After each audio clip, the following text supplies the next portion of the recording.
+2 ପିଲାମାନଙ୍କ ଫଙ୍କସନ୍ ପରେ ତାପରେ +3 ପିଲାମାନଙ୍କର ହୋଇଥିଲା ଆନୁଆଲ୍ ଫଙ୍କସନ୍।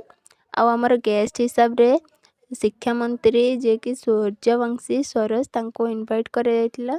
ଆଉ ଆମର କହିଥିଲି ପ୍ରଥମରୁ କିଛି ବି କଲେଜରେ ଫଙ୍କସନ୍ ହେଲେ ଜଗନ୍ନାଥଙ୍କୁ ଆଗର ପୂଜା କରାଯାଏ। ତାପରେ ଆମର ଜାତୀୟ ସଙ୍ଗୀତ ଗାଇଥିଲେ। ଜାତୀୟ ସଙ୍ଗୀତ ଗାଇବା ପରେ ଆମ ବାସୁଦେବପୁରର ଯିଏକି MLA ଅଛନ୍ତି ଅଶୋକ ଦାସ ତାଙ୍କୁ ବି ଇନଭାଇଟ୍ କରାଯାଇଥିଲା। ସେ ବି ମଧ୍ୟ ଆସିଥିଲେ। ଆଉ ଆମ କଲେଜ ପାଇଁ ବହୁତ ବଡ଼ ମାନେ କିଛି ବି ପ୍ରୋବ୍ଲେମକୁ ତାଙ୍କ ପାଖରେ କୁହାଯାଏ। ଆଉ ଆମ ଏଠି ପ୍ରିନ୍ସିପାଲ୍ ମ୍ୟାଡ଼ାମ୍ ବି ସ୍ପିଚ୍ ଦେଇଥିଲେ।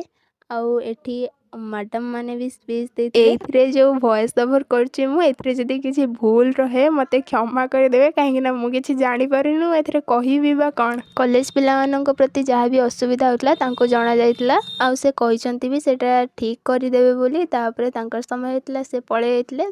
ଆଉ ଆମର ଯେ ମନ୍ତ୍ରିମଣ୍ଡଳ ସେ ସ୍ପିଚ୍ ଦେଇଥିଲେ। ଆଉ ସେ ବି ଆମକୁ ବହୁତ ଭଲ କଥା ବି କହିଲେ। ସମୟ ହେଇଯାଇଥିଲା ତ ଖାଇବାକୁ ସବୁ ପିଲା ପଳେଇ ଆସିଥିଲେ। ଆଉ ଖାଇବା ପାଖରେ ଏତେ ଭିଡ଼ ହେଇଯାଇଥିଲା ଯେ ମାନେ ଖାଇବାକୁ ଦିଆହେଇନଥିଲା, କିନ୍ତୁ ପିଲା ଯାଇ ଆମ ପୁରା ମାନେ ଯେଉଁ ବି ପଡ଼ିଆ ଥିଲା ସେ ପଡ଼ିଆରେ ଅଧା ହେଇଯାଇଥିଲେ। ତାପରେ ଗୀତ ମୁଁ ରଖି ନାହିଁ କାରଣ କପିରାଇଟ୍ ବସିଯାଉଛି, ଅଳ୍ପ ଟିକେ ରଖିଛି ବାସ୍।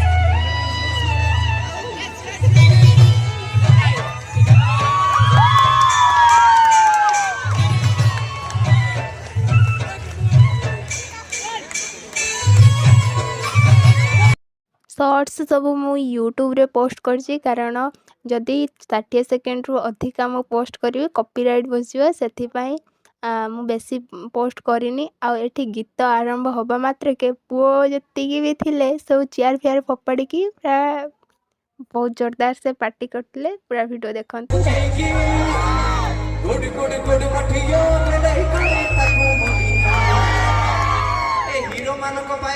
ହିରୋ ମାନଙ୍କ ହିରୋଇନ ମାନଙ୍କ ସାମ୍ନାରେ ମୁଁ କ'ଣ ଷ୍ଟାଇଲ ମାରିବି।